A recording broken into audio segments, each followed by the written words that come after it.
मेरे प्रिय भाई और बहनों, हमें यूहन्ना के सुसमाचार के अध्याय 11 में पढ़ने को मिलता है कि प्रभु यीशु ने अपने मित्र लाजरुस को उसकी मृत्यु के बाद चौथे दिन जिलाया।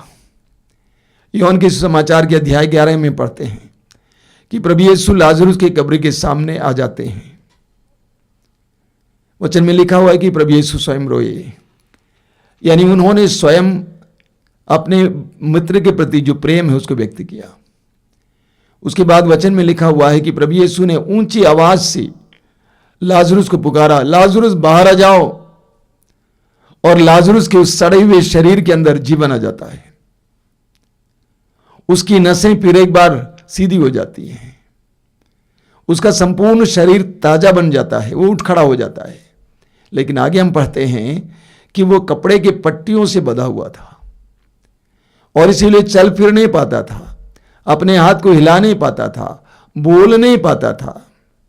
प्रभु यीशु ने लोगों से कहा, इसके बंधन खोल दो, इसको चलने फिरने दो, इसके बंधन खोल दो, इसको चलने फिरने दो। और लोगों ने ऐसा ही किया। जब लाजरुस बंधन में था, चाहते हुए भी वो चल नहीं पाता था। जब लाजरुस बंधन में था, चाहते हुए भी वो बोल नहीं पाता था, अपने हाथ को चला नहीं पाता था।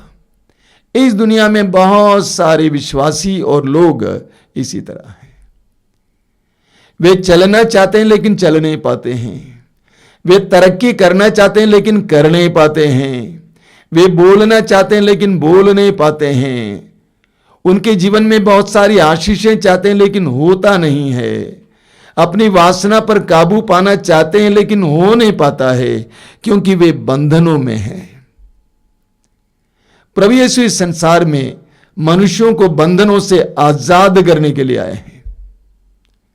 यीशु इस संसार में हम मनुष्यों को बंधनों से आजाद करने के लिए आए हैं, न केवल हमारे पापों को क्षमा करने के लिए, बल्कि हमें आजाद करने के लिए आए हैं।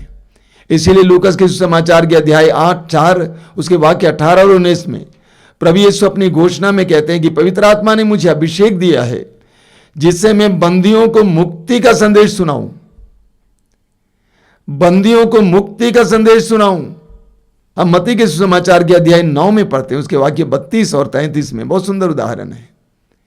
कुछ लोग यीशु के पास एक गूंगा अबदूतग्रस्त रोगी को ले आया। वचन में लिखा हुआ है कि प्रभु यीशु ने उस अबदूत को निकाला और वो गूंगा बोलने लगा। प्रभु यीशु ने उसके अंदर के अबदूत को निकाला और वो गूंगा बोलने लगा। उसका बंधन खुल गया, वो बोलने लगा। इस दुनिया में बहुत सारे लोग इसलिए गूंगे हैं क्योंकि वे बंधन में हैं। बहुत सारे लोग बोल नहीं पाते हैं क्योंकि वे बंधन में हैं। बहुत सारे लोग सुन नहीं पाते हैं क्योंकि वे बंधन में हैं। बहुत सारे लोग कुछ कर नहीं पाते हैं क्योंकि वे बंधन में हैं। वे क्रोधी हैं क्योंकि वे बंधन में हैं। वे रोगी हैं क्योंकि वे बंधन में हैं। प्रभु यीशु ऐसे बंधनों को खोलने के लिए संसार में आई है। बोलिए hallelujah, hallelujah, hallelujah, hallelujah, hallelujah, hallelujah, hallelujah. Hallelujah. प्रेरित चरित्र के अध्याय 10 उसके वाक्य 38 में पढ़ते हैं। प्रेरित चरित्र अध्याय 10 वाक्य 38 में लिखा हुआ है, ईश्वर ने ईसा को पवित्र आत्मा तथा सामर्थ्य से संपन्न किया, परिपूर्ण किया, और वो चारों ओर घूम घूम कर भलाई करते रहे और शैतान के वश में पड़े रोगियों को चंगा करते रहे।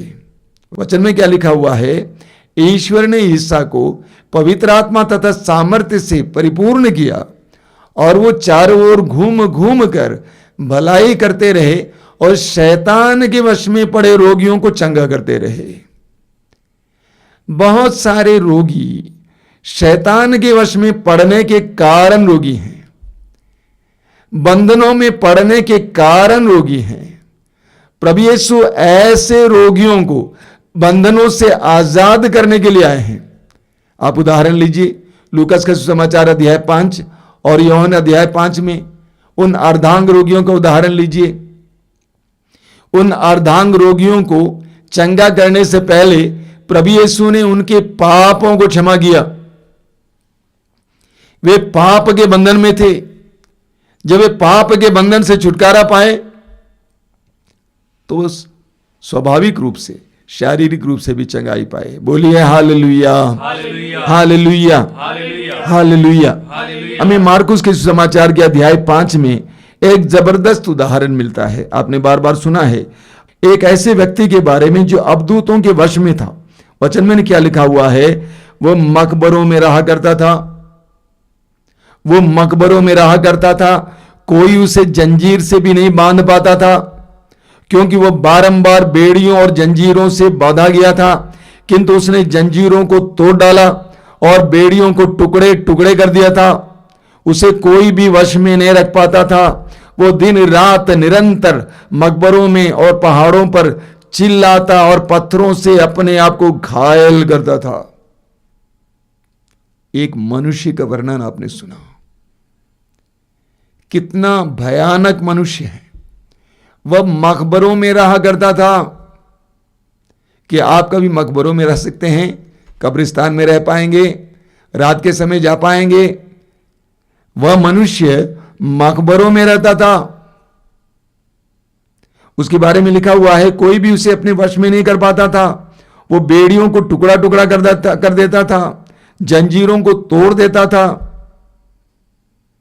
पहाड़ों और मकबरों में चीखता चिल्लाता था, गालियां देता था, पत्थरों से अपने आप को चोट पहुंचाता था।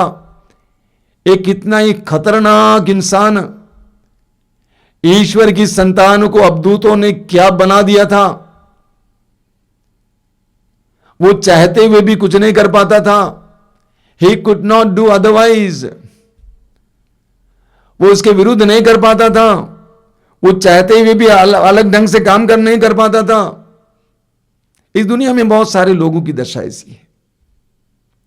इतने सारे शराबियों को मैं जानता हूं, बेचारे दिन के समय रोते हैं, अपने बच्चों के सामने रोते हैं, पत्नी के सामने रोते हैं, लेकिन शाम होते ही वे अपने आप को वश में नहीं कर पाते। हमारे एक भाई आए थे, 3-4 महीने यहां पे रहे। उन्होंने कहा इस नशे के कारण ना जाने उनको कहां कहां ले गए थे लोग। अध्यापक हैं, सरकारी स्कूल में नौकरी जा रही है, चली गई है। लोग कहां कहां नहीं ले गए, लेकिन जहां कहीं भी वे रखे जाते थे, दीवार को फांद कर वो बाहर जाता था शराब पीने के लिए। अपने को वश में नहीं रख पाता था। वो अपने वश में नहीं था, वो शैतान के वश में था, अबदूत के वश में था, दुष्ट आत्मा के वश में था। इतने सारे भाइयों के बारे में मैं जानता हूं, शादीशुदा हैं, बच्चे हैं, अच्छी सी पत्नी है, लेकिन दूसरी नारी के वश में पड़ा है। चाहते हुए भी उससे छुटकारा नहीं पा पाता है। अपनी पत्नी को भूल जाता, बच्चों को भूल जाता है, चला जाता है। बाद में नारी डांटती है, फटकारती है, बच्चों के सामने रोता है। सारी दुनिया देख रही है, उसको सुनाई भी दे रहा है, लोग कानाफूसी कर रहे हैं, सब कुछ हो रहा है, लेकिन वो अपने वश में नहीं है। वो वासना की आत्मा के वश में है। वो वासना की आत्मा के वश में है, इसलिए वह परेशान है। लोग ऐसे क्यों हैं? क्योंकि वे शैतान के वश में हैं। वचन में लिखा हुआ प्रभु यीशु स्वयं कहते हैं, यूहन्ना अध्याय 8 उसकी वाक्य 34 में, जो पाप करता है वो पाप का दास है। वास्तव में अंग्रेजी का अनुवाद कुछ और है, the one who sins is a slave of sin. Slave का मतलब दास नहीं है, बल्कि गुलाम है। जो पाप करता है वो पाप का गुलाम बन जाता है। पाप जहां चाहे उसको मोड़ देता है, शैतान जहां चाहे उसे मोड़ देता है, क्योंकि वो शैतान के वश में आ गया पाप के द्वारा। प्रभु यीशु ऐसे लोगों को छुटकारा देने के लिए संसार में आए हैं। अब उसका उदाहरण लीजिए, जो अबदूत ग्रस्त था, जिसके बारे में मैंने वर्णन सुनाया था। प्रभु यीशु ने उसके अंदर जो अबदूतों की सेना थी उसको हटा दिया, उसका स्वभाव बदल गया। वचन में लिखा हुआ है, आप पढ़ेंगे मार्कुस के समाचार के अध्याय 5 वाक्य 15 में लिखा हुआ है। वहां क्या लिखा हुआ है? जिसमें पहले अवधूतों की सेना थी, कपड़े पहने शांत भाव से बैठा हुआ है। कपड़ा पहने यानी शालीन रूप से कपड़ा पहने और शांत भाव से बैठा हुआ है। जो चारों ओर चक्कर काटता था, जिसको कोई भी वश में नहीं कर पाता था, वो शांत भाव से बैठा हुआ है। यह बहुत सुंदर उदाहरण है। जिसके अंदर अवधूत कार्य करता है वो उसी तरह बर्ताव करता है जिस तरह ये पहले बर्ताव करता था।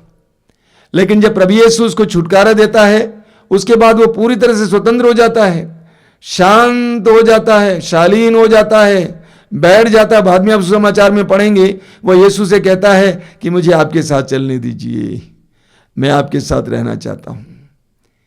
वही अवधूत ग्रस्त जिसने पहले यीशु से कहा कि मुझसे हटिए, अब वो यीशु के करीब रहना चाहता है। मैं ऐसे सैकड़ों लोगों को जानता हूं जो पहले बुराई के वश में थे, शैतान के हाथों में थे, नशे के चंगुल में थे। उसे छुटकारा पाने के बाद प्रभु के पास बहुत समय तक बैठना चाहते हैं, प्रार्थना में समय बिताते हैं, वचन पाठ में समय बिताते हैं, वचन सुनाने में समय बिताते हैं, गीत गाने में समय बिताते हैं। आमूल परिवर्तन हो जाता है। बोलिए hallelujah, hallelujah, hallelujah, hallelujah, hallelujah, hallelujah, hallelujah. Hallelujah. शैतान हमारे अंदर यूं ही नहीं आता है। एफेसियों की पत्री के अध्याय 4 वाक्य 27 में संत पौलुस कहते हैं, शैतान को अवसर नहीं देना चाहिए, शैतान को अवसर नहीं देना चाहिए। एक हफ्ते पहले एक जवान लड़की मेरे पास लाई गई थी, शादीशुदा हैं, 1-2 बच्चे भी हैं, सुंदर सुंदर बच्चे, और मेरे सामने थी, रो रही थी, बिलख रही थी और बोलती जा रही थी, मुझे बचाइए, मुझे बचाइए। उसकी माँ ने कहा कुछ दिन से इसी तरह है, मानसिक रोग के डॉक्टर के पास ले गए, दवा भी खा रही है, रात को सोती हल्की फुल्की सोती है। मैंने उसकी माँ से कहा कि आप जरा दूर जाइए, और उसके बाद मैं उस बेटी से पूछने लगा कि बोल बेटा क्या हुआ। उसने तुरंत अपनी सारी बातें बता दी। अच्छा सा पति है, छोटे 2 अच्छे बच्चे हैं, इसके बावजूद इसका किसी और के साथ गलत रिश्ता हो रहा है, और वो लड़की नहीं चाहती है, लेकिन हो गया। अब वो बंधन में है, एक तरह से मानसिक रोगी हो गई, आध्यात्मिक रोगी हो गई है। मैंने कहा बेटा तुमको कुछ नहीं करना है, प्रभु के सामने बैठना है जाकर दर्शन भवन में, और वहां पर प्रभु के सामने रोना है, कहना है प्रभु मुझ पर दया कर, मैंने पाप किया, मैंने अपराध किया, मैंने शैतान को अपने जीवन में आने दिया। जब पहली बार आप शराब पीते हैं, आपने शैतान को आमंत्रित किया है, आपने शैतान को अवसर दिया है। जब पहली बार आपने किसी के साथ गलत रिश्ता जोड़ा, आपने शैतान को अवसर दिया। जब आप पहली बार किसी के यहां से चोरी की, उस समय आपने शैतान को अवसर दिया, और उसके बाद वो शैतान आपके अंदर कार्य करने लगेगा। वो आपके अंदर गांठ पर गांठ बांधते जाएगा, आपको पूरी तरह से अपने चंगुल में कर देगा, आपको उलझा देगा, आपको मानसिक रोगी बना देगा, और अंत में आप एक आध्यात्मिक रोगी बन जाएंगे। इसलिए संत पौलुस कहते हैं शैतान को अवसर नहीं देना चाहिए। प्रभु यीशु इस संसार में चाहे कैसा भी हो, कुछ भी हो, किसी भी कारणवश मनुष्य बंधनों में है, उन सारे मनुष्यों को स्वतंत्र करने आए हैं। प्रभु यीशु ने यूहन्ना के सुसमाचार के अध्याय 8 उसके वाक्य 36 में एक जबरदस्त घोषणा की, और वो घोषणा क्या है? प्रभु यीशु कहते हैं यदि पुत्र तुम्हें स्वतंत्र करेगा तो तुम सचमुच स्वतंत्र हो जाओगे। यदि पुत्र तुम्हें स्वतंत्र करेगा तो तुम सचमुच स्वतंत्र हो जाओगे। पुत्र कौन है? प्रभु यीशु। यीशु कहते हैं कि यदि वह हमें स्वतंत्र करेगा तो हम सचमुच स्वतंत्र हो जाएंगे। दुनिया के लोग हमें जरा सी राहत दे सकते हैं, लेकिन यीशु जब स्वतंत्र करते हैं तो हमें पूरी तरह से स्वतंत्र करते हैं। मैंने देखा कि आश्रम में, दर्शन भवन में सैकड़ों लोगों को अंधकार की शक्ति और दुष्ट से छुटकारा मिला है। अनगिनत लोगों को, वे प्रभु के सामने आते हैं, प्रार्थना में भाग लेते हैं, और प्रार्थना में भाग लेते लेते वे बंधनों से आजाद हो जाते हैं। प्रभु यीशु ही हमें वास्तव में बंधनों से आजाद कर सकते हैं। हर प्रकार के दुष्ट के कुचक्र से हमें आजाद कर सकते हैं। हम पढ़ते हैं कोलोसियों के पत्र के अध्याय 2 वाक्य 15 में संत पौलुस कहते हैं, उसने विश्व के प्रत्येक आधिपत्य और अधिकार को अपदस्थ किया, संसार की दृष्टि में उनको नीचा दिखाया और क्रूस के द्वारा उन्हें पराजित कर दिया है। प्रभु यीशु ने अपने पवित्र क्रूस पर शैतान को पराजित किया। शैतान यीशु को पाप के वश में लाने का प्रयास करता था, लेकिन यीशु ने पाप का तिरस्कार किया, क्रूस को अपनाया, क्रूस के द्वारा शैतान को पराजित किया और अपने पुनरुत्थान के द्वारा शैतान पर अधिकार रखा। इसलिए शैतान क्रूस से डरता है। क्रूस दिखाने से शैतान डरता है, क्योंकि क्रूस के द्वारा प्रभु यीशु ने शैतान को पराजित कर दिया है। बोलिए hallelujah, hallelujah, hallelujah, hallelujah, hallelujah, hallelujah, hallelujah, hallelujah, hallelujah, hallelujah, hallelujah. मत्ती के सुसमाचार के अध्याय 28 वाक्य 18 प्रभु यीशु कहते हैं, स्वर्ग में और पृथ्वी पर पूरा अधिकार मुझे मिला है। स्वर्ग में और पृथ्वी पर पूरा अधिकार मुझे मिला है। स्वर्ग में और पृथ्वी पर पूरा अधिकार यीशु को मिला है। हर शक्ति पर अधिकार यीशु को मिला है। दुष्ट की शक्तियों पर अधिकार यीशु को मिला है। इसलिए यीशु हमें हर प्रकार के बंधन से आजाद करने के लिए सक्षम है, समर्थ हैं। यूहन्ना के सुसमाचार के अध्याय 16 वाक्य 23 में प्रभु यीशु कहते हैं, ढारस रखो, मैंने संसार पर विजय पाई है। ढारस रखो, मैंने संसार पर विजय पाई है। यीशु ने संसार पर विजय पाई है। प्रभु यीशु ने यह कार्य न केवल स्वयं किया, बल्कि अपने शिष्यों को भी करने को दिया। जब प्रभु यीशु ने शिष्यों को गांव-गांव भेजा, मत्ती के सुसमाचार के अध्याय 10 में हम पढ़ते हैं कि प्रभु यीशु ने उन्हें शैतान और अबदूत को हटाने का सामर्थ्य प्रदान किया, रोगियों को चंगा करने का सामर्थ्य प्रदान किया, और प्रभु ने आदेश दिया कि अबदूतों को निकालो, नरक दूतों को निकालो। लूकास अध्याय 10 में भी प्रभु ने यही आदेश दिया, नरक दूतों को निकालो। मार्कुस के सुसमाचार के अध्याय 16 में प्रभु यीशु कहते वाक्य 17 में, विश्वास करने वाले मेरा नाम लेकर अबदूतों को निकालेंगे। यीशु ने यीशु पर विश्वास करने वाले लोगों को यीशु की तरह अबदूतों को निकालने का सामर्थ्य दिया है। आज यीशु के नाम पर लाखों लाखों लोग संसार भर में अबदूतों को निकालते हैं और लोगों को बंधनों से आजाद करते हैं। बोलिए hallelujah, hallelujah, hallelujah, hallelujah, hallelujah, hallelujah, hallelujah. Hallelujah. आज की आराधना में हम बंधनों से आजादी के लिए प्रार्थना करेंगे। सबसे पहली बात जो आपको जानना है कि हम बंधनों में हैं। हर एक व्यक्ति को अपने आप को जांचना है, मेरे अंदर किन किन प्रकार के बंधन हैं। किसी के अंदर वासना का बंधन है, किसी के अंदर आलस्य का बंधन है, किसी के अंदर क्रोध का बंधन है। मैं एक व्यक्ति को जानता हूं जो बहुत ज्यादा क्रोधी हैं, बच्चे हैं, लेकिन घर के लिए, परिवार के लिए कुछ नहीं कर पाते हैं, सिर्फ इसलिए कि वह क्रोधी हैं। जहां कहीं भी काम के लिए जाएंगे वहां पर क्रोध करेगा, झगड़ा करेगा, वापस आ जाएगा। यानी वह क्रोध अक्षमा के बंधन में है। अलग अलग प्रकार के बंधनों में हम हैं। आज हमें इस बात को जांचना है, मेरे अंदर कौन कौन से बंधन है। ईर्ष्या का बंधन, उदासी का बंधन, वासना का बंधन, निराशा का बंधन, अहंकार का बंधन ढूंढना है और प्रभु से प्रार्थना करना, प्रभु मुझ पर दया कर, मुझे आजादी की जरूरत है। सुसमाचार में हम पढ़ते मत्ती अध्याय 8 उसके वाक्य 16 में, संध्या होने पर लोग बहुत सारे अबदूत ग्रस्तों को यीशु के पास ले आए और यीशु ने शब्द मात्र से अबदूतों को निकाला। लोग अबदूत ग्रस्तों को यीशु के पास ले आए। आज भी हमें यीशु की आवश्यकता है। यीशु ही हमें स्वतंत्र कर सकते हैं। बोलिए hallelujah, hallelujah, hallelujah, hallelujah, hallelujah, hallelujah, hallelujah, hallelujah, hallelujah. Hallelujah. आंखें बंद कीजिए। आज की आराधना में हम इसके लिए विशेष प्रार्थना करेंगे। सबसे पहले जानिए, यीशु ही हमें स्वतंत्र कर सकते हैं।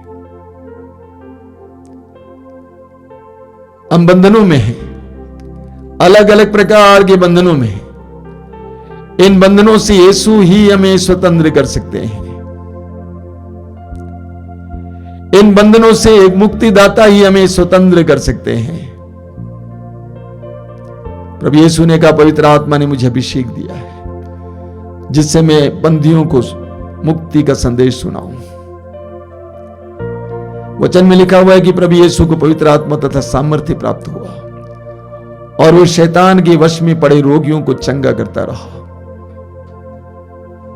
हम अपने आप को प्रभु के हवाले कर देंगे। आज प्रभु से कहेंगे कि प्रभु मैं बंधनों में हूं, मैं आजाद नहीं हूं, मैं जो करना चाहता हूं वो नहीं कर पाता हूं, लेकिन जो करना नहीं चाहता हूं वही कर बैठता हूं। मुझे स्वतंत्र कर, मुझे आजाद कर। आज हमें प्रभु को पुकारना है। आज हमें प्रभु को पुकारना है।